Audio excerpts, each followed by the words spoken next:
Sir ನೀವು ಹೇಳ್ತಿದ್ರು change ಆಗುತ್ತೆ ಡಿಜಿಟಲ್ ಮೀಡಿಯಾ ಕಡೆ ಹೋಗ್ತಾ ಇದ್ದೀವಿ ಅಂತ. ನನಗೆ ಒಂದು ಎಕ್ಸಾಂಪಲ್ ಕೊಡ್ತೀನಿ. ವಾಚ್ ನಾವು ಹಾಕುವಂಥದ್ದು ವಾಚ್ ನಮ್ಮ ಮೊಬೈಲಲ್ಲೂ ಸಹ ನಮಗೆ ಟೈಮ್ ಕಾಣುತ್ತೆ. ಇವಾಗ ಏನು ವಾಚ್ ಇಲ್ಲ ಅಂದ್ರೂ ಟೈಮ್ ಗೊತ್ತಾಗುತ್ತೆ. ಆದ್ರೂ ನಮಗೆ ಬೆಲ್ಟ್ ಇರಬೇಕು ನಮ್ಮ ಕೈ ಮೇಲೆ, ವಾಚ್ ಇರಲೇಬೇಕು. ಅದು ಯಾವುದೇ ವೆರೈಟಿ ಇರಲಿ, ನೋ ಪ್ರಾಬ್ಲಮ್. ಹಾಗೆ ಟಿ ವಿ ಚಾನಲ್ಸ್ ಕೂಡ ನಮಗೆ ಎಷ್ಟೇ ಏನೇ ಒಗ್ಗರಣೆ ಸೈಡಲ್ಲಿ ಇದ್ರೂ ನಮಗೆ ಟಿ ವಿ ಚಾನಲ್ ಬೇಕು. ನೈಟು ಊಟ ಮುಂದೆ ಇರಬೇಕು, ಒಂದು ಟಿ ವಿ ಚಾನಲ್ ಓಡ್ತಿರಬೇಕು. ಅದು ಚೇಂಜ್ ಆಗುತ್ತೆ ಅಂತ ನಿಮ್ಗೆ ಅನಿಸುತ್ತಾ? ನನಗೆ ಹಾಗೆ ಅನಿಸೋದೇ ಇಲ್ಲ ಯಾವತ್ತಿಗೂ. ನಾನು ಅದೇ ನಿಮ್ಗೆ ಹೇಳಿದೆ, ಚೇಂಜ್ ಆಗುತ್ತೆ, ಚೇಂಜ್ ಆಗಲ್ಲ ಅಂತಲ್ಲ. ಅಲ್ಲ, ವ್ಯಾನಿಷ್ ಆಗೋಗತ್ತೆ. ವ್ಯಾನಿಷ್ ಯಾವುದೂ ಆಗಲ್ಲ. ನಮ್ಮ ವ್ಯವಸ್ಥೆಯಲ್ಲಿ ಯಾವುದೂ ವ್ಯಾನಿಷ್ ಆಗಲ್ಲ. ಎಲ್ಲದೂ ಅದರದರ ರೂಪದಲ್ಲಿ ಅದರದರ ಜಾಗದಲ್ಲಿ ಇದ್ದೇ ಇರುತ್ತೆ. ಬಟ್ ನಾವು ನಮ್ಮ ಅಸ್ತಿತ್ವ ಹೇಗಿರುತ್ತೆ ಅಂತಂದ್ರೆ ಆ ಹೊಸ ಬದಲಾವಣೆಗೆ ನಾವು ಮಾಧ್ಯಮಗಳು ನಾವು ಹೇಗೆ ಚೇಂಜಸ್ ಮಾಡ್ಕೋತೀವಿ. ಇಲ್ಲ ನಾವು ಇದೊಂದೇ ಮೋಡ್ ಅಂತ ಹೇಳಿ ಇಟ್ಕೊಂಡಿದ್ರೆ ಫೈನಾನ್ಷಿಯಲಿ ಇಸ್ ನಾಟ್ ಎ ವೈಯಬಲ್ ಆಗ್ಬೋದು. ಬಿಸ್ನೆಸ್ ಮಾಡೋಕ್ಕಾಗದೆ ಫೈನಲಿ ಅಲ್ಟಿಮೇಟ್ ಆಗಿ ಏನು ಬಿಸ್ನೆಸ್ ಆಗದೆ ಯಾವುದೇ ಚಾನಲ್ಸ್ಗಳು ಉಳಿಯೋಕ್ಕಾಗಲ್ಲ. ನೀವು ನಮ್ಮ ಸಾಕಷ್ಟು ಚಾನಲ್ಗಳ ಇವತ್ತಿನ ಸ್ಥಿತಿಗಳನ್ನು ನೀವು ಸ್ಟಡಿ ಮಾಡಿ. ಕನ್ನಡದಲ್ಲಿ ಎಷ್ಟು ಚಾನಲ್ಗಳು ಫೈನಾನ್ಷಿಯಲಿ ಸ್ಟ್ರಾಂಗ್ ಆಗಿದೆ. ನ್ಯೂಸ್ ಹೇಳ್ತಾರೆ, ಎಂಟರ್ಟೈನ್ಮೆಂಟ್ ಅಲ್ಲ, ನಾನು ಹೇಳ್ತೀನಿ ನ್ಯೂಸಿಗೆ ಸಂಬಂಧಪಟ್ಟ. ಇವತ್ತಿಗೂ ಹಿಂದೆ 10 ವರ್ಷದಿಂದ ಟಿವಿನೇ ಎಷ್ಟು ಜನರನ್ನ ರೀಚ್ ಆಗ್ತಾ ಇತ್ತು ಅಷ್ಟೇ ಜನರನ್ನ ರೀಚ್ ಆಗ್ತಿದ್ಯಾ? ಅದರ ಜಾಗವನ್ನ ಬೇರೆಯವ್ರು ತಗೊಂಡಿದಾರ ಅಥವಾ ಹೊಸ ಜಾಗವನ್ನು ಯಾವ್ದಾದ್ರು ಮಾಧ್ಯಮಗಳು ಸೃಷ್ಟಿಸ್ಕೊಂಡಿದೆಯಾ? ತುಂಬಾ ಪ್ರಶ್ನೆಗಳಿದೆ. ಅದಕ್ಕೆ ತುಂಬಾ ಜನ ಉತ್ತರ ಹುಡುಕೋ ಪ್ರಯತ್ನ ಮಾಡಿ ವಿಫಲರು ಕೂಡ ಆಗಿದ್ದಾರೆ. ಸೊ ಯಾಕೆಂದ್ರೆ ಅದಕ್ಕೆ ನಮ್ಮಲ್ಲಿ ಸಾಕಷ್ಟು ಹೊಸ ಚಾನಲ್ಗಳು ಬಂತು, ಬಟ್ ಯಾವುದು ಉಳಿಲಿಲ್ಲ. ಸೊ ಅದರ ಅರ್ಥ ಏನು ಅಂತಂದ್ರೆ, ನಾವು ಟಿವಿ9 ಕೊಟ್ಟಿದ್ದನ್ನೇ ಕೊಡ್ತೀವಿ ಅಂತ ಹೇಳಿ ಕೊಡಲ್ಲ, ಬೇರೆ ಕೊಡ್ತೀವಿ ಅಂತ ಹೇಳ್ಕೊಂಬಂದು ನಾಳೆ ಟಿವಿ9 ಕೊಟ್ಟಿದ್ದನ್ನೇ ಕೊಟ್ಟಾಗ ಅಲ್ಲಿಗೆ ಜನ ಬೇರೆಯವ್ರು ಕೊಟ್ಟಾಗ ಅದನ್ನು ಒಪ್ಕೋಬಹುದು, ಒಪ್ಕೊಳ್ಳಲ್ಲ ಅಂತಲ್ಲ, ಅದಕ್ಕೆ ಟೈಮು ತೆಗೆದುಕೊಳ್ಬಹುದು. ಆದ್ರೆ ಇದು ಬೇರೆ ಬೇರೆ ರೂಪದಲ್ಲಿ ಬರುತ್ತೆ. ಎಸ್, ನಮಗೆ ಸಂಜೆ ನೋಡ್ಬೇಕಾದ್ರೆ ಇವತ್ತು ಇಡೀ ದಿವಸ ಏನಾಯ್ತು ಅಂತ ಸುದ್ದಿ ತಿಳ್ಕೊಳ್ಳುವಂಥದ್ದು ಪ್ರತಿ ಹೆಚ್ಚಿನವರ ಒಂದು ಆಸಕ್ತಿ ಕೂಡ ಆಗಿರುತ್ತೆ. ಬಟ್ ಅದರ ಅರ್ಥ ಇದನ್ನೇ ನೋಡ್ತಾರೆ ಅಂತಲ್ಲ. ಆಪ್ಷನ್ಸ್ಗಳು ಇವತ್ತು ಬೇಕಾದಷ್ಟಿದೆ. ಸೊ ಆ ಆಪ್ಷನ್ಸ್ಗಳಲ್ಲಿ ನಾವು ಯಾರು ಸಸ್ಟೈನ್ ಆಗ್ತಾರೋ ಅವರೊಬ್ಬರೇ ಕಿಂಗ್ ಆಗಿರ್ತಾರೆ ಅಷ್ಟೇ. ಡಿಜಿಟಲ್ ವರ್ಲ್ಡ್ ಬಗ್ಗೆ ಇನ್ನೊಂದು ವಿಚಿತ್ರವಾದ ಓವರ್ಲೋಡ್ ಆಗ್ಬಿಟ್ಟಿದೆ ಸರ್, ಇನ್ಫಾರ್ಮೇಷನ್ ಓವರ್ಲೋಡ್. ಸೊ ಕೆಲವು ನಾನು ಈ ಆರ್ಟಿಕಲ್ಸನ್ನು ನೋಡ್ತಾ ಇರ್ತೀನಿ, ಸೇಮ್ ಅಲ್ಲೇನಿದೆ ಇಲ್ಲೇ ಕಾಪಿ ಪೇಸ್ಟ್ ಆಗಿರುತ್ತೆ. We will wait and watch, ಲಾಸ್ಟಲ್ಲಿ ಕೋಟೆಡಲ್ಲಿ we will wait and watch. ಆ ವೇಟ್ ಆ್ಯಂಡ್ ವಾಚ್ ನಾವು ಮಾಡ್ತೀವಿ, ಅದನ್ನು ನೀವು ತೋರಿಸಿ ನೀವು ಇಷ್ಟುದ್ದ ಬರಿಬೇಕಾ ಅದಕ್ಕೆ ಅನ್ನೋದು ಇಟ್ಸ್ ಡಿಸ್ಟರ್ಬಿಂಗ್ ಅನ್ನೋ ಒಂದು ಪಾಯಿಂಟ್ ಇದೆ. ಎಥಿಕ್ಸ್ ಎಲ್ಲಿದೆ ಅದರಲ್ಲಿ?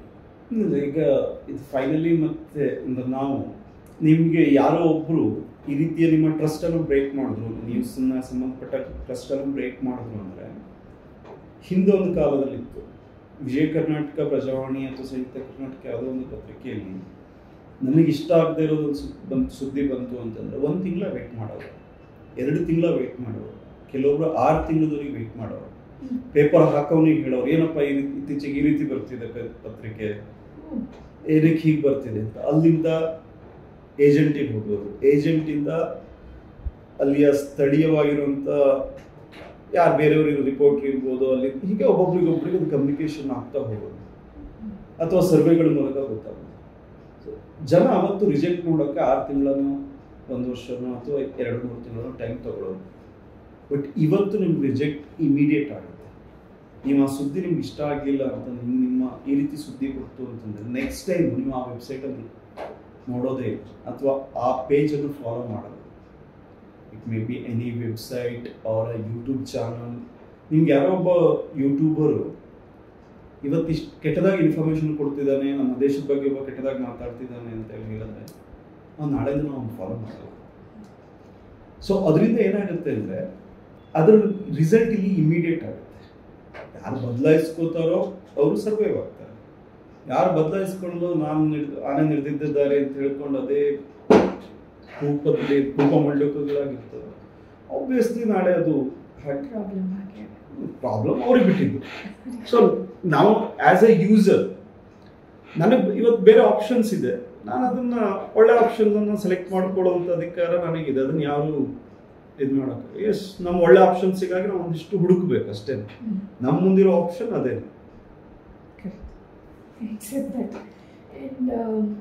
ಸರ್ ಮತ್ತೆ ಅದೇ ಅಂಥದ್ದೇ ಒಂದು ಪ್ರಶ್ನೆ, ದರ್ಶನ್ದು ಇತ್ತೀಚೆಗೆ ದರ್ಶನ್ದಾಯಿತು, ಅವರ ಗರ್ಲ್ ಫ್ರೆಂಡ್ ಜೊತೆ ಮಾತಾಡಿರುವಂತಹ ಮುದ್ದು ಹೆಂಡತಿ ಅದು ಇದು ಅಂತೆಲ್ಲ ಅದು ಹಾಕೋದು ಬೇಕಿರಲಿಲ್ಲ ಅನ್ಸುತ್ತೆ. ಅದು ಅಗೇನ್ ಅಂದರೆ ನಾವು ಯಾವುದು ಬೇಕು ಬೇಡ ಅನ್ನೋದು ಈ ಚರ್ಚೆ, ವಿಶೇಷವಾಗಿ ನಾವು ತುಂಬ ಚರ್ಚೆಗಳು ಎಲ್ಲಿ ನಡೆಯುತ್ತೆ ಅಂತಂದರೆ ಟಿವಿ ಮಾಧ್ಯಮಗಳಿಗೆ ಸಂಬಂಧಪಟ್ಟಾಗೆ ನಡೆಯುತ್ತೆ. ಈ ರೀತಿ ಹಾಕಬೇಕಿತ್ತ ತೋರಿಸ್ಬಾರ್ದು.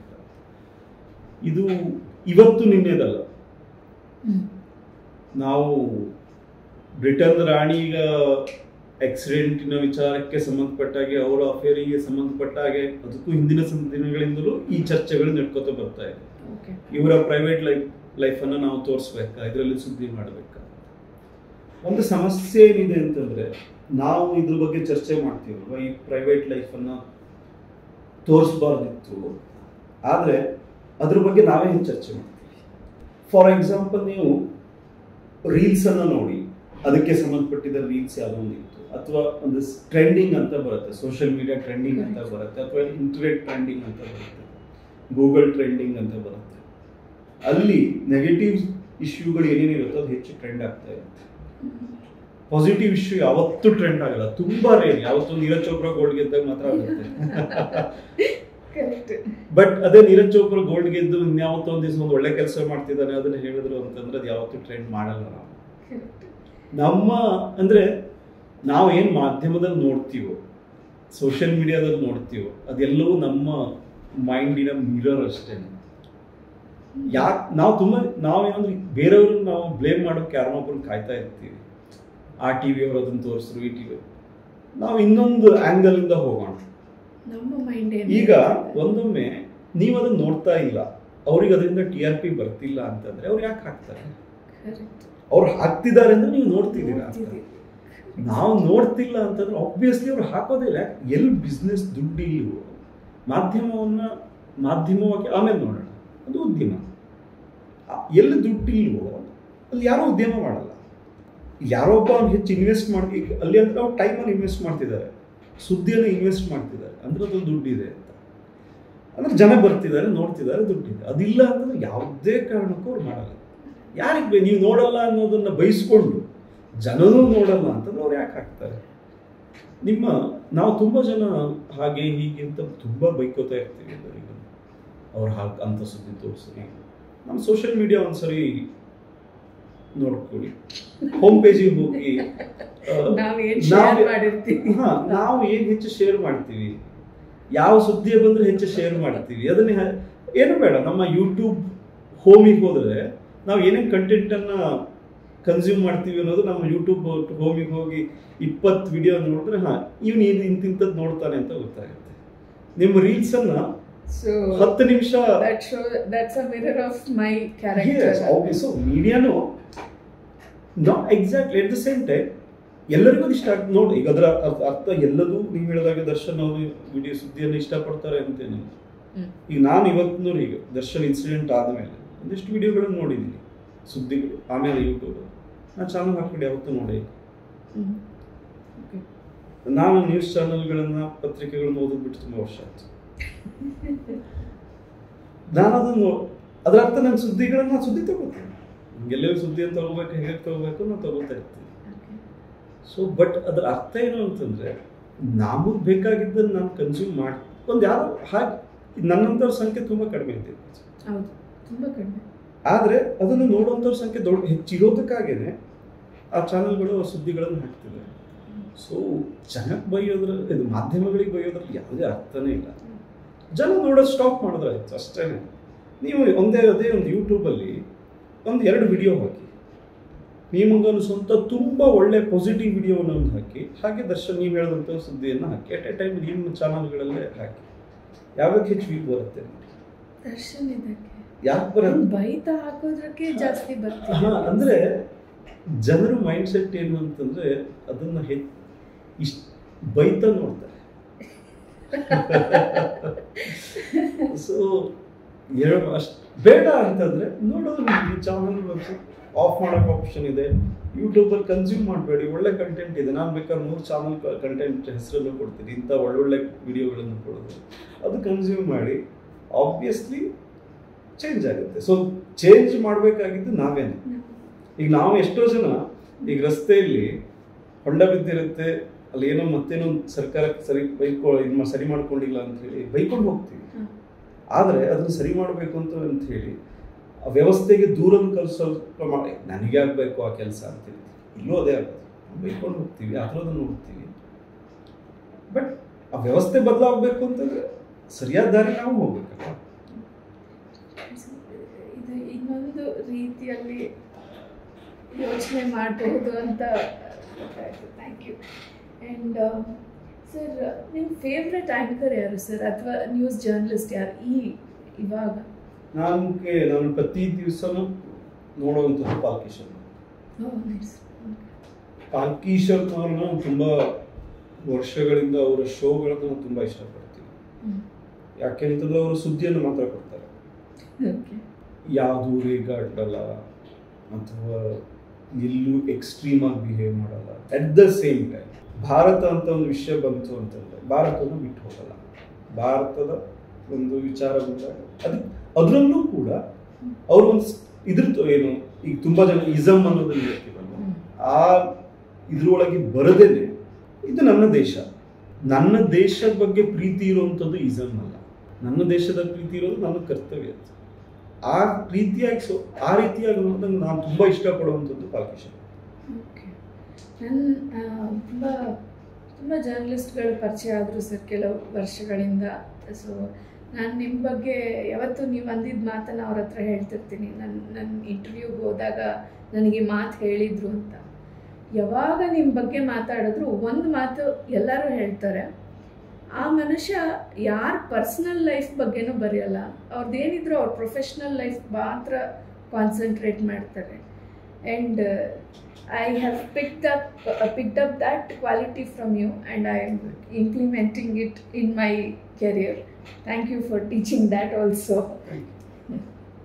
Sir, ಕೆಲವು ಟಿಪ್ಸ್ ಕೊನೆಯದಾಗಿ ಕೆಲವು ಟಿಪ್ಸ್ ಹೇಳ್ತೀರಾ? ನೀವು ಬಡ್ಡಿಂಗ್ ಜರ್ನಲಿಸ್ಟ್ ಇದ್ದಾರೆ, ಅವರಿಗೆ ಇದಾದ್ಮೇಲೆ ಒಂದು ರ್ಯಾಪಿಡ್ ಫೈರ್ ತಗೊಳ್ಳೋಣ. ಇವಾಗ ಬಡ್ಡಿಂಗ್ ಜರ್ನಲಿಸ್ಟ್ ಏನಾದರೂ ಜಗತ್ತನ್ನು ಕಣ್ಣು ತೆರೆದು ನೋಡಿ ಅಷ್ಟೇ, ಬೇರೆ ಏನೂ ಬೇಕಾಗಿಲ್ಲ. ನಾವು ಎಲ್ಲೇ ಹೋದರೂ, ಯಾವುದೇ ವ್ಯವಹಾರ ಮಾಡ್ತಾ ಇರಲಿ, ಯಾವುದೇ ಕ್ಷಣದಲ್ಲಿ ಎಲ್ಲೇ ಇದ್ದರೂ ನೀವು ಕಣ್ಣನ್ನು ತೆರೆದುಕೊಂಡಿರಿ, ನಿಮಗೆ 100 ಸುದ್ದಿ ಕಾಣಿಸುತ್ತೆ. ಎಲ್ಲಿಗೆ ಹೋಗಿ, ನಾನು ಇವತ್ತು ಬರವಣಿಗೆಯಿಂದ ದೂರವಾಗಿ 5 ವರ್ಷ ಆಯಿತು. ಬರವಣಿಗೆಯಿಂದ ಮಾಧ್ಯಮದಲ್ಲಿ ನಾನು ಪ್ರತಿನಿತ್ಯ ಏನು ಬರೀತಿದ್ನು, ಆ ಬರವಣಿಗೆಯಿಂದ ದೂರವಾಗಿ 5 ವರ್ಷ ಆಯಿತು. ಅದು ನಾನು ಇವತ್ತೂ ನಾನು ಎಲ್ಲಿಗೆ ಹೋದರೂ, ನಾನು ಎಲ್ಲೇ ಟ್ರಾವೆಲ್ ಮಾಡ್ಕೊಂಡು ಹೋಗಲಿ, ಬಸ್ಸಲ್ಲಿ ಹೋಗಲಿ, ಕಾರಲ್ಲಿ ಹೋಗ್ತಾ ಇರಲಿ, ನಡ್ಕೊಂಡೇ ಹೋಗ್ತಾ ಇರಲಿ, ನಾನು ಇಲ್ಲಿ ಸಮಸ್ಯೆಗಳಿದ್ದ ಕಾರಣ ನಾನು ಇಮಿಡಿಯೇಟ್ ನನ್ನ ಕೆಲವು ಸ್ನೇಹಿತರಿಗೆ ಮಾಧ್ಯಮದಲ್ಲಿರುವಂಥದ್ದು ನೋಡಿ ಇಂಥದ್ದು ಹೀಗಿದೆ ಅಂತ ಅವ್ರಿಗೆ ಹೇಳ್ತೀನಿ, ಇಲ್ಲ ನಾನೇ ಬರೀತೀನಿ, ಫೇಸ್ಬುಕ್ಕಲ್ಲಿ ನಾನು ಬರೀತೀನಿ. ಸೊ ಆ ಕ್ವಾಲಿಟಿಯನ್ನು ಇಟ್ಕೊಂಡು ಒಂದೇ ಸಾಕು. ಮಾಧ್ಯಮದಲ್ಲಿ ಬಡ್ಡಿಂಗ್ ಜರ್ನಲಿಸ್ಟ್ಗೆ ಬೇರೆ ಏನು ಬೇಡ. ಬಟ್ ಇವತ್ತಿನ ದೊಡ್ಡ ಸಮಸ್ಯೆ ಏನು ಅಂತಂದರೆ, ನಾವು ಬಸ್ಸಲ್ಲಿ ಹೋಗ್ತಾ ಇರ್ತೀವಿ, ಬೇರೆಲ್ಲ ಕಡೆ ಹೋಗ್ತಾ ಇರ್ತೀವಿ, ನಾವು ರಸ್ತೆಯನ್ನು ನೋಡಲ್ಲ, ಜನರನ್ನು ನೋಡಲ್ಲ, ಅಥವಾ ಹೆಚ್ಚಿನ ಸಂದರ್ಭದಲ್ಲಿ ನಾವು ಮೊಬೈಲಲ್ಲೇ ಇರ್ತೀವಿ. ಜಗತ್ತು ಹೇಗಿದೆ ಅನ್ನೋದನ್ನು ನಮ್ಗೆ ಎಷ್ಟು ಅವಕಾಶಗಳಿದ್ರು ನೋಡಲ್ಲ. ಜಗತ್ತು ಹೇಗಿದೆ ಅನ್ನೋದು ನೋಡೋದು ಮಾತ್ರ ಮಾಧ್ಯಮದಲ್ಲಿ ಬದುಕಬೇಕು ಅಥವಾ ಏನೋ ಬರೀಬೇಕು ಅಂತಿದ್ರೆ ತುಂಬ ಜನ ಹೇಳ್ತಾರೆ ಮಾಧ್ಯಮದ ಒಂದು ಪತ್ರಕರ್ತನಿಗೆ ಓದು ಮುಖ್ಯ ಅಂತ. ನನಗೆ ಓದಿಗಿಂತ ಒಬ್ಬ ಪತ್ರಕರ್ತನಿಗೆ ಮುಖ್ಯವಾಗಿರೋದಂಥದ್ದು ಜಗತ್ತನ್ನು ಕಣ್ತಿರೋದು ನೋಡೋದು. ನೋಡಿದ್ರೆ ಮುಂದೆ ಓದನ್ನು ಅನುಭವಿಸಿ ಆಮೇಲೆ ಬರೆಯೋಕ್ಕಾಗುತ್ತೆ. ಜಗತ್ತನ್ನೇ ನೋಡದೇ ಇದ್ದರೆ ಅವಾಗ ಯಾರು ಏನು ಹೇಳ್ತಾರೋ ಬ್ಲೈಂಡಾಗಿ ನಂಬುತ್ತೀವಿ. ಸೊ ಇವತ್ತು ಮಾಧ್ಯಮದಲ್ಲಿ ಮುಂದುವರಿಬೇಕು ಅಂತಂದ್ರೆ ಒಂದೇ, ಜಗತ್ತನ್ನು ಕಣ್ತಿರೋದು ನೋಡಬೇಕು. ಇವಾಗಿನ ಜರ್ನಲಿಸ್ಟ್ಗಳಿಗೆ ಬರೆಯುವಂಥವರಿಗೆ ಅಥವಾ ಆರ್ಟಿಕಲ್ಸನ್ನು ಕ್ರಿಯೇಟ್ ಮಾಡಬೇಕು ಅಥವಾ ಅವರು ಕಾಂಟೆಂಟ್ ಮಾಡಬೇಕು ಅಂದರೆ there is one major issue which they are facing, that is writers blockage. ಅವರಿಗೆ ಆ ಬ್ಲಾಕೇಜಿಂದ ಹೊರಗೆ ಬರೋದು ಹೇಗೆ, ಕಾಂಟೆಂಟನ್ನು ಇದು ಸುದ್ದಿ ಇದನ್ನು ಪಿಕ್ ಮಾಡ್ಕೋಬೇಕು ಅಂತ ಹೇಗೆ ಗೊತ್ತಾಗುತ್ತೆ? ಒಂದು, ಪ್ರತಿ ಸುದ್ದಿಯನ್ನು ಪತ್ರಕರ್ತನಾಗಿ ನೋಡಬಾರ್ದು, ಪ್ರತಿ ಸುದ್ದಿಯನ್ನು ಓದುಗನಾಗಿ ನೋಡಬೇಕು, ಸಾಮಾನ್ಯ ಪ್ರಜೆಯಾಗಿ ನೋಡಬೇಕು. ಒಂದು ಕಾಲದಲ್ಲಿ ಇವತ್ತು ನಮಗೆ ಪತ್ರಿಕೆ ನಮ್ಮಿಂದ ದೂರ ಆಗ್ತಿದೆ ಅಂತೇಳಿ ತುಂಬಾ ಜನರ ಒಂದು ಕಂಪ್ಲೇಂಟ್ ಇದೆ. ಪತ್ರಿಕೆ ಅಂತ ಮಾಧ್ಯಮಗಳು ನಮ್ಮಿಂದ ದೂರ ಆಗ್ತಿದೆ, ಒಂದಿಷ್ಟು ಸೆಲೆಬ್ರಿಟಿಗಳ ಹಿಂದೆ ಹೋಗಿದೆ, ಒಂದಿಷ್ಟು ವಿಷಯಗಳ ಮುಂದೆ ಹೋಗಿದೆ, ಹಿಯರ್ ಅಂಡ್ ಸೇ ಇಷ್ಟೇ ಜರ್ನಲಿಸಮ್ ಆಗ್ತಿದೆ ಅಂತ ತುಂಬಾ ಜನರ ಆರೋಪಗಳಿವೆ. ಅದು ಸತ್ಯನೋ ಸುಳ್ಳು ಅನ್ನುವಂಥದ್ದು ಜಡ್ಜ್ ಮಾಡೋ ತುಂಬಾ ಹಿರಿಯರಿದ್ದಾರೆ, ಅವರು ಜಡ್ಜ್ ಮಾಡ್ತಾರೆ, ನಾನು ಅದನ್ನ ಹೇಳಕ್ಕಾಗಲ್ಲ. ಆದ್ರೆ ಒಂದಂತೂ ಸತ್ಯ ಏನು ಅಂತಂದ್ರೆ, ಒಂದು ಸಂದರ್ಭದಲ್ಲಿ ನನಗಿಲ್ಲೇ ಕತ್ರಿಗುಪ್ಪೆ ಸಿಗ್ನಲ್ ಅಲ್ಲಿ ಆ ರಸ್ತೆ ಕಳೆದ 6 ತಿಂಗಳಿಂದ ಹಾಳಾಗ್ತದೆ. ಅಲ್ಲಿ ಯಾವುದೇ ಜನ ನಡ್ಕೊಂಡು ಹೋಗ್ಲಿ, ವಾಹನ ಅಲ್ಲಿ ಹೋಗಕ್ಕಾಗಲ್ಲ. ಸಿಗ್ನಲ್ 30 ಸೆಕೆಂಡ್ ಇದ್ರೆ 20 ಸೆಕೆಂಡ್ ಹೊಂಡ ಹಚ್ಚೋದೆಲ್ಲ ಹೋಗುತ್ತೆ. ಆದ್ರೆ ಮೊದಲು ಈ ಸಮಸ್ಯೆಗಳ ಬಗ್ಗೆ ನಮ್ಮ ಮಾಧ್ಯಮಗಳಲ್ಲಿ ದಿನಗಟ್ಟಲೆ ಅಭಿಯಾನಗಳಾಗ್ತಿತ್ತು, ತಿಂಗಳಗಟ್ಟಲೆ ಅಭಿಯಾನಗಳಾಗ್ತಿತ್ತು. ಇವತ್ತು ಆ ಅಭಿಯಾನಗಳು ಆಗ್ತಾ ಇಲ್ಲ. ಆ ಅಭಿಯಾನ ಆಗ್ತಿಲ್ಲ ಅಂತಂದ್ರೆ ಅದಕ್ಕೆ ಕಾರಣ ಕೇವಲ ಮಾಧ್ಯಮ ಸಂಸ್ಥೆ ಅನ್ನೋದನ್ನ ಒಪ್ಪಕ್ಕಾಗಲ್ಲ. ನಾವು ಆ ಮಾಧ್ಯಮ ಸಂಸ್ಥೆಯ ಭಾಗ. ನಾವು ಅವ್ರ ಹಿಂದೆ ಯಾವುದೇ ಸ್ಟೋರಿ ನಾವು ತಗೊಂಡು ಹೋದಾಗ ಯಾವ ಎಡಿಟರ್ನು ಕಣ್ಣು ಮುಚ್ಚೋಡು ಹೋಗ್ತಲ್ಲ, ಅವ್ರನ್ನ ಕನ್ವಿನ್ಸ್ ಮಾಡ್ತಾರೆ. ಪ್ರತಿ ಸ್ಟೋರಿ ಇದು ಹಿಂಗಿದೆ, ಇದಿಷ್ಟು ಜನರಿಗೆ ರೀಚ್ ಆಗುತ್ತೆ, ಇದು ಹೀಗಾಗತ್ತೆ, ಈ ಸಮಸ್ಯೆ ಇಷ್ಟು ಭೀಕರವಾಗಿದೆ ಅನ್ನೋದು ಕನ್ವಿನ್ಸ್ ಮಾಡ್ತಾರೆ. ಆ ಕನ್ವಿನ್ಸ್ ಮಾಡಿದಾಗ ಮಾತ್ರ ಅದು ಸುದ್ದಿಯಾಗಿ ಇದಾಗುತ್ತೆ. ಸೊ ಆ ಕನ್ವಿನ್ಸ್ ಮಾಡೋ ಯಾಕೆ ಆಗ್ತಿಲ್ಲ ಅಂತಂದ್ರೆ, ನಾವಿವತ್ತು ಕಣ್ಣು ಮುಚ್ಚಿಕೊಂಡು ಎಲ್ಲವನ್ನು ಮಾಡ್ತಿದ್ದೀವಿ. ಈ ಸಮಸ್ಯೆ ಹೀಗಿದೆ ಅನ್ನೋದು ಯಾವುದೋ ಒಂದು ಸೋಷಿಯಲ್ ಮೀಡಿಯಾದಲ್ಲಿ ಬರೋ ಹಿಂದೆ ಇದ್ಯಾವುದೂ ಇಲ್ಲದೆ ಇದ್ದಾಗ ಇವೆಲ್ಲ ಸಮಸ್ಯೆಗಳಿಗೆ ಮಾಧ್ಯಮಗಳಲ್ಲಿ ಅಷ್ಟು ಬರ್ತಾ ಇತ್ತು. ಬೆಂಗಳೂರಿನ ಹಂಪ್ಸ್ಗಳ ಬಗ್ಗೆ ಸಾಕಷ್ಟು ಮಾಧ್ಯಮಗಳು, ನನಗೆ ವಿಜಯ ಕರ್ನಾಟಕನೇ ನಾವು ಉದಾಹರಣೆ ತೆಗೆದುಕೊಂಡ್ರೆ ತಿಂಗಳಗಟ್ಟಲೆ ಅಭಿಯಾನವನ್ನು ಮಾಡಿದ್ರು. ಆ ಅಭಿಯಾನದಲ್ಲಿ ಅದು ಎಷ್ಟೋ ಜನ, ಲಕ್ಷಾಂತರ ಜನ ಅದ್ರಲ್ಲಿ ಭಾಗಿಯಾಗಿದ್ರು, ನೇರವಾಗಿ 1000 ಜನ ಭಾಗಿಯಾಗಿದ್ರು. ಇಲ್ಲಿ ಹೀಗಿದೆ, ಅದು ಅಷ್ಟಕ್ಕೆ ಮುಗಿದಿರಲಿಲ್ಲ. ಅವತ್ತಿನ ಕಮಿಷನರು ನನಗೆ ನೆನಪಿದ್ದಾಗ ಶಂಕರ್ ಬಿದ್ರಿ ಅಂತ ಅನಿಸ್ಬೋದು, ನನಗೆ ಸರಿ ನೆನಪಾಗ್ತಿಲ್ಲ, ಅವರು ಖುದ್ದಾಗಿ ಬಂದು ಎಷ್ಟೋ ಹಂಪ್ಸ್ಗಳನ್ನು ತೆಗೆಸಿದ್ರು. ಸೊ ಅದಕ್ಕೆ ನಾವು ಇವತ್ತು ಮಾಡಬೇಕಾಗಿದ್ದು, ಅದು ಇವತ್ತಿನ ನಾವು ಬರುವ ಆ ಜನರ ಸಮಸ್ಯೆಗಳನ್ನ ಇಟ್ಕೊಂಡು ಹೋದರೆ ಖಂಡಿತ ಜನರ ಹತ್ರನೂ ನಾವು ಹೋಗ್ತೀವಿ, ಹಾಗೆ ಎಷ್ಟೋ ಸಮಸ್ಯೆಗಳಿಗೆ ಪರಿಹಾರ ಸಿಗುತ್ತೆ. ಇವತ್ತು ಸಮಸ್ಯೆ ಅಂತಂದ್ರೆ ಯಡಿಯೂರಪ್ಪ, ಸಿದ್ದರಾಮಯ್ಯ, ಡಿ.ಕೆ. ಶಿವಕುಮಾರ್ ಬಾಯಿಂದ ಅಥವಾ ಕುಮಾರಸ್ವಾಮಿ ಇವ್ರ ಬಾಯಿಂದ ಬಂದಿದ್ದೆ ಸಮಸ್ಯೆ. ಅವ್ರು ಹೇಳಿದ್ದು ಮಾತ್ರ ವಿಷಯ, ಅವ್ರು ಹೇಳಿದ್ದು ಮಾತ್ರ ಸುದ್ದಿ. ಯಾಕೆ? ಯಾರು ಕೇರ್ ಮಾಡ್ತಿದಾರ ಅವ್ರ ಬಗ್ಗೆ?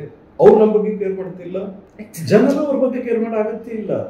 ಯಾರು ಅವರಲ್ಲ, ನಾವು ಓಟ್ ಹಾಕಿದ್ರೆ ಅದಕ್ಕಾಗಿ ಜನರ ಸಮಸ್ಯೆಗಳ ಬಗ್ಗೆ ಸುದ್ದಿ ಮಾಡಬೇಕಾಗಿದೆ. ಸೊ ಅದನ್ನ ಹೆಚ್ಚಿನ ಜನರ ಇಲ್ಲಿ ಹೀಗೆ ಸಮಸ್ಯೆಗಳು ಇವತ್ತು ನಾವು ಎಷ್ಟೋ ಅನ್ಕೋತೀವಿ, ಇಷ್ಟೆಷ್ಟೋ ಸಣ್ಣ ಸಣ್ಣ ವಿಚಾರಗಳು ಇರುತ್ತೆ. ಮಾಧ್ಯಮಗಳು ಯಾಕೆ ಇದ್ರ ಬಗ್ಗೆ ಗಮನ ವಹಿಸಲ್ಲ? ಯಾಕೆ? ಅದರಿಂದ ಇವತ್ತು ಇಲ್ಲಿ ಹೊಂಡ ಬಿದ್ದಿದೆ, ಇಲ್ಲಿ ಹಿಂಗೆ ಸಮಸ್ಯೆ ಆಗಿದೆ, ಸಿವಿಕ್ ಇಶ್ಯೂ ಇಂದ ಯಾವುದೋ ಬಿಸ್ನೆಸ್ ಮೇಲೆ ಲಾಸ್ ಆಗಲ್ಲ. ಬಟ್ ಅದಕ್ಕೆ ಸಮಸ್ಯೆ ಇರುವಂಥದ್ದು ಒಂದಿಷ್ಟು ಅದಕ್ಕೆ ಹಿರಿಯ ಪತ್ರಕರ್ತರು ಅಂತ ಹೇಳಲ್ಲ, ಬಡ್ಡಿಂಗ್ ಜರ್ನಲಿಸ್ಟ್ಗಳು ಅದಕ್ಕೆ ಕಾರಣ. ಯಾಕೆಂದ್ರೆ ಇಂಥ ಸಮಸ್ಯೆಗಳ ಬಗ್ಗೆ ಸುದ್ದಿಯನ್ನು ಮಾಡಬೇಕಾಗಿದ್ದು ಬಡ್ಡಿಂಗ್ ಜರ್ನಲಿಸ್ಟ್ಗಳು. ಯಾಕಂದ್ರೆ ಸೀನಿಯರ್ ಜರ್ನಲಿಸ್ಟ್ಗಳು ಬಂದು ಇದನ್ನು ಅವ್ರು ಬೇರೆ ಸುದ್ದಿಗಳಲ್ಲಿ ಹಿಂದೆ ಬಿದ್ದಿರ್ತಾರೆ. ಅವರು ಆ ಕೆಲಸವನ್ನು ಯಾಕೆ ಮಾಡ್ತಿಲ್ಲ ಅಂತ ಹೇಳಿದ್ನಲ್ಲ, ಅವರು ರಸ್ತೆಯನ್ನು ನೋಡ್ತಿಲ್ಲ, ಜನರನ್ನು ನೋಡ್ತಿಲ್ಲ, ಜನರ ಸಮಸ್ಯೆಗಳನ್ನು ನೋಡ್ತಿಲ್ಲ. ಸರ್, ಇನ್ವೆಸ್ಟಿಗೇಟಿವ್ ಜರ್ನಲಿಸಮ್ ಅಂತ ನಮಗೆ ಗೊತ್ತಿರುವಂಥದ್ದೇ, ಆದರೆ ಇವಾಗ ಅದು ಇದೆಯಾ? ಇನ್ವೆಸ್ಟಿಗೇಟಿವ್ ಜರ್ನಲಿಸಮ್ ನನ್ನ ಪ್ರಕಾರ ನಾನು ಕಂಡಾಗೆ ಕಾಣಿಸ್ತಿಲ್ಲ. ಇನ್ವೆಸ್ಟಿಗೇಟಿವ್ ಜರ್ನಲಿಸಮ್ ಕನ್ನಡದ ಮಟ್ಟಿಗೆ ಇದೆ, ಸಾಕಷ್ಟು ಕಡೆ ಇದೆ. ಕನ್ನಡದಲ್ಲಿ ದಿ ಫೈಲ್ ಅಂತ ಒಂದು ವೆಬ್ಸೈಟ್ ಇದೆ, ಅವ್ರು ಮಾಡ್ತಿದ್ದಾರೆ ತುಂಬ ಚೆನ್ನಾಗಿ ಆ ಕೆಲಸವನ್ನು. ಕನ್ನಡದ ಮಟ್ಟಿಗೆ ಅವ್ರು ಮಾಡ್ತಿದ್ದಾರೆ, ತುಂಬ ನಿರ್ಭೀತವಾಗೂ ಮಾಡ್ತಿದ್ದಾರೆ, ತುಂಬ ಚೆನ್ನಾಗೂ ಮಾಡ್ತಿದ್ದಾರೆ. ಅದಕ್ಕೆ somehow they have succeeded also. So ಎಷ್ಟೋ ನಾವು ಇತ್ತೀಚಿನ ಮಾಧ್ಯಮಗಳಲ್ಲಿ ಸುದ್ದಿಗಳನ್ನು ನೋಡ್ತಾ ಇದ್ದೀವೋ, ಅದಕ್ಕೆ ಬಹುತೇಕ ಹಗರಣಗಳ ಸುದ್ದಿಯ ಮೂಲ ದಿ ಫೈಲ್. ಅವರು ಸುದ್ದಿಯನ್ನು ಏನು ಪಬ್ಲಿಷ್ ಮಾಡ್ತಿದ್ದಾರೋ ಅಲ್ಲಿಂದನೇ ಆ ಸುದ್ದಿಗಳು ಬೇರೆಯವರು ಅದಕ್ಕೆ ಫಾಲೋ ಮಾಡ್ತಿದ್ದಾರೆ. ಅದು ಕನ್ನಡದವರದ್ದೇನೆ, ಕನ್ನಡಿಗರೇ ಶುರು ಮಾಡಿದಂಥ ಒಂದು ವೆಬ್ಸೈಟ್, ಕನ್ನಡದಲ್ಲೇ ಬರ್ತಾ ಇದೆ. So Investigative journalism is always a risky, so you need a supportive management, you need a supportive edit. ಮ್ಯಾನೇಜ್ಮೆಂಟ್ಗಿಂತ ಸಪೋರ್ಟಿವ್ ಎಡಿಟರ್ ಬೇಕಾಗುತ್ತೆ. ಅಂದರೆ ನಾನು 2 ಶಿಫ್ಟನ್ನು ನೋಡಿದ್ದೀನಿ. ನನಗೊಬ್ಬ ಎಡಿಟರ್ ಇದ್ದರು, ಏನೇ ಕೇಸ್ ಬಂದರೂ ತಲೆಬಿಸಿ ಮಾಡ್ಕೋಬೇಡ, ನಾನು ಇದನ್ನೇ ನೋಡ್ಕೋತೀನಿ ನೋಡಿ. ಅಟ್ ದ ಸೇಮ್ ಟೈಮ್ ಅವನವರು ನಿಮ್ಮ ಮೇಲೆ ಏನಾದರೂ ಇದ್ರ ಕೇಸ್ಗಳಾದರೆ, ಇನ್ನು ಡಿಫಮೇಷನ್ ಕೇಸ್ಗಳಾದರೆ ಅದನ್ನು ಪೊಲೀಸರಿಗೆ ಇರುವಂಥ ಮೆಡಲ್ ಟೈಪ್ ಆಗ್ತದೆ ಕಾಣೋರು. ಅಟ್ ದ ಸೇಮ್ ಟೈಮ್ ಇನ್ನೊಬ್ಬ ಎಡಿಟ್ರು ಕೂಡ ನಾನು ಕೆಲಸ ಮಾಡಬೇಕಾದ್ರೆ ಬಂದಿದ್ರು. ಅವರು ನಾನು ಯಾವುದೇ ಲೀಗಲ್ ನೋಟಿಸ್ ಕೇಸ್ ಹೋಗಲಿ, ನನ್ನ ಆಫೀಸ್ ನನ್ನ ಚೇಂಬರಿಗೆ ಯಾವುದೇ ಲೀಗಲ್ ನೋಟಿಸ್ ಕೂಡ ಬರಬಾರ್ದು. ಅಪೋಸಿಟ್ ನಾನು ಯಾಕೆ ನಿಮ್ಮ ಮಾಧ್ಯಮದಿಂದ ನಾನು ದೂರ ಹೋಗ್ಬೇಕು ಅಂತ ಇಂಥ ಸಂದರ್ಭದಲ್ಲಿ ಅನಿಸಿರುತ್ತೆ. ಸೊ ಬಟ್ ಫೈನಲಿ ಅದು ನಿಜ ಕೂಡ. ಅಂದರೆ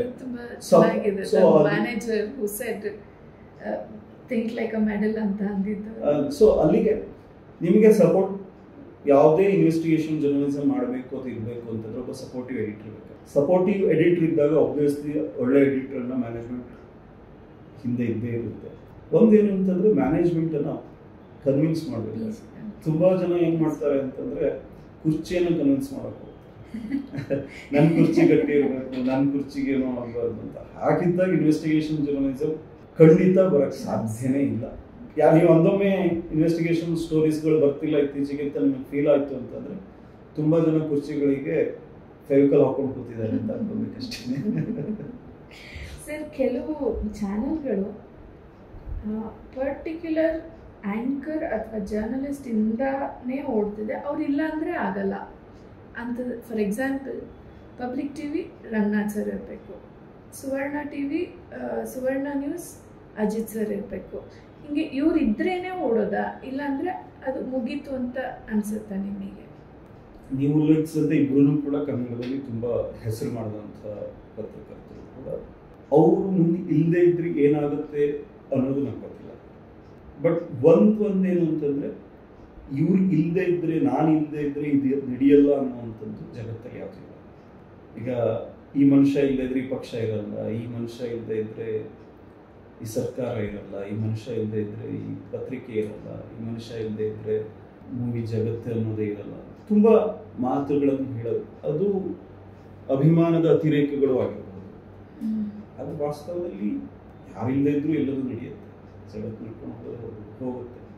ಆದರೆ ಎಸ್, ಕನ್ನಡದ ಮಟ್ಟಿಗೆ ನೀವು ಉಲ್ಲೇಖಿಸಿದಂತೆ ಇಬ್ಬರು ತುಂಬ ಹೆಸರು ಮಾಡಿದವರು ಕೂಡ ಹೌದು, ಅವ್ರದ್ದೇ ಆದ ಒಂದು ಅಭಿಮಾನ ಇದ್ದು ಹೌದು. ಆ ವ್ಯಾಕ್ಯೂಮ್ ಕ್ರಿಯೇಟ್ ಆಗುತ್ತೆ. ಈಗ ಓಕೆ, ನೆಕ್ಸ್ಟ್ ರಂಗಣ್ಣ ಅವರನ್ನ ಬಿಟ್ಟರೆ, ರಂಗಣ್ಣ ಅವರ ರೀತಿಯಲ್ಲಿ ಸರ್ಕಾರವನ್ನು ಜಾಡಿಸುವಂಥ ವ್ಯಕ್ತಿ ಯಾರಿದ್ದಾರೆ ಅಂತ ಕೇಳಿದಾಗ, ಅಥವಾ ಒಂದು ವಿಷಯ, ದೇಶದ ಒಂದು ವಿಷಯ ಬಂದಾಗ ಅಜಿತ್ ಸರ್ ರೀತಿಯಲ್ಲಿ ಒಂದು ವಿಷಯವನ್ನು ಡಿಫೆಂಡ್ ಮಾಡ್ಕೊಳ್ಳುವಂಥವ್ರು ಅಥವಾ ಅದನ್ನು ಯಾರಿದ್ದಾರೆ ಅಂತ ಅಂದ್ಕೊಂಡಾಗ ಒಂದು ನಿಮಿಷ ನಮ್ಮ ಹತ್ರ ಉತ್ತರ ಬರದೇ ಇರ್ಬೋದು. ಆದರೆ ಆಬ್ವಿಯಸ್ಲಿ ಇನ್ನೊಬ್ರು ಬಂದೇ ಬರಬಹುದು. ಅದು ನಮ್ಮ, ಅಂದರೆ ಇದು ಇನ್ನೊಬ್ರು ಬರಬಹುದು ಅನ್ನೋದು ನಮ್ಮ ನಿರೀಕ್ಷೆ ಹಾಗೂ ಆಶೆ ಅಷ್ಟೇ. ಕಷ್ಟ ಗೊತ್ತಿಲ್ಲ. ಈಗ ಯಾವುದೇ ಒಂದು ಮತ್ತೊಬ್ಬ ನಾಯಕ ಬರ್ಬೋದಲ್ಲ. ಈಗ ಎಷ್ಟೋ ವಾಜಪೇಯಿ ನಂತರ ಬೇರೆ ವಾಜಪೇಯಿ ಅಂತ ನಾಯಕರು ಸಿಗೋದೇ ಇಲ್ಲ ಅಂತ ಅನ್ಕೊಂಡು ಬೇರೆ ನಾಯಕರುಗಳು ಸಿಗ್ತದೆ. ಬಟ್ ಅದು ವಾಜಪೇಯಿ ಆಗದೆ ಇದ್ದಿರ್ಬೋದು. ನಾವು ಎಲ್ಲರೂ ಅವರಾಗೆ ಇರಬೇಕು ಅಂತ ನೋಡಬೇಕು ಅಂತೇನಿಲ್ಲ, ಅವರಿಗಿಂತ ವಿಭಿನ್ನವಾಗಿ ಒಳ್ಳೆ ಕೆಲಸ ಮಾಡುವಂಥದ್ದು. May be we can take an example of Lankesh ಅವರೇ ಲಾಸ್ಟ್ ಟ್ಯಾಬ್ಲಾಯ್ಡ್ಗೆ ಅನ್ಕೊಂಡ್ರೆ ಇಲ್ಲ ರವಿ ಬೆಳಗೆರೆ ಬಂದ್ರೆ ಹೊಸಬರು ಬರ್ತಾರೆ. ಬಟ್ ಒಂದೇನಂತ ನಾವು ಕನ್ನಡಕವನ್ನು ಬದಲಾಯಿಸಬೇಕು. ನಾವು ಅದೇ ಕನ್ನಡಕ ಹಾಕೊಂಡೆ ಬೇರೆಯವ್ರನ್ನ ಆಗಲ್ಲ. ಸರ್, ರ್ಯಾಪಿಡ್ ಫೈರ್ ಪಟ್ ಅಂತ ಹೇಳಬೇಕು, ಅವ್ರ ಹೆಸರು ಕೇಳಿ ಅವ್ರ ಬಗ್ಗೆ ಏನು ಅನ್ಸುತ್ತೆ ಅಂತ. ಅಜಿತ್ ಹನುಮಕ್ಕನವರ್, ದೇಶಾಭಿಮಾನಿ. ಪಬ್ಲಿಕ್ ಟಿವಿ ರಂಗನಾಥ್ ಅವರು, ಸರ್ಕಾರವನ್ನು ಜಾಡಿಸೋದನ್ನು ಕೇಳೋಕ್ಕೆ ತುಂಬ ಖುಷಿಯಾಗುತ್ತೆ. TV9 ರಂಗನಾಥ್ ಭಾರದ್ವಾಜ್ ಅವರು ಎಲ್ಲವನ್ನು ಬ್ಯಾಲೆನ್ಸ್ ಆಗಿ ತಗೊಂಡು ಹೋಗೋಕೆ ಟ್ರೈ ಮಾಡ್ತಾರೆ. ಹೌ ಅಬೌಟ್ ನನ್ನ ಗುರುಗಳು ಗೌರಿ ಶಕ್ಕಿ? ಸಿನಿಮಾದಲ್ಲಿ ಅವರಿಂದ ಇನ್ನಷ್ಟು ನಿರೀಕ್ಷೆ ಇದೆ. ರವಿ ಬೆಳಗೆರೆ ಬರವಣಿಗೆಯನ್ನು ಎಷ್ಟು ಚಂದವಾಗಿ ತೋರಿಸಬೇಕು ಅನ್ನೋದನ್ನ ಹೇಳ್ಕೊಟ್ಟು. ಬರ್ಕಾದತ್ ಒಂದು ಕಾಲದಲ್ಲಿ ಪ್ರೇರಣೆ, ಇವತ್ತು ರಾಜ್ದೀಪ್ ಸರ್ದೇಸಾಯಿ. ಯಾವುದನ್ನು ಬ್ಯಾಲೆನ್ಸ್ ಮಾಡಲ್ಲ. ಅರ್ನಬ್ ಗೋಸ್ವಾಮಿ. ಒಂದು ಕಾಲದಲ್ಲಿ ನನಗೆ ತುಂಬ ಫೇವ್ರೇಟ್ ಆಗಿತ್ತು. ನಾಯ್ಸ್ ಇಲ್ಲ ಅಂತಂದ್ರೆ ಇವತ್ತಿಗೂ ನಾನು ಅವ್ರನ್ನ ತುಂಬ ಇಷ್ಟಪಡ್ತೀನಿ. Thank you sir, thank you so much for your time. ಇಷ್ಟೊತ್ತು ನಮಗೋಸ್ಕರ ಆ್ಯಂಡ್ ಇಟ್ ವಾಸ್ ಆ್ಯಕ್ಚುಲಿ ತುಂಬ ಎಜುಕೇಟಿವ್ ಆಗಿತ್ತು. ಪ್ರತಿಯೊಂದು ಜರ್ನಲಿಸಮ್ ಸ್ಟೂಡೆಂಟ್ ಇದನ್ನು ಕೂತು ನೋಡಬೇಕು, ಕಲಿಯೋದು ತುಂಬ ಇದೆ ಈ ವಿಡಿಯೋಲ್ಲಿ. Thank you. Thank you.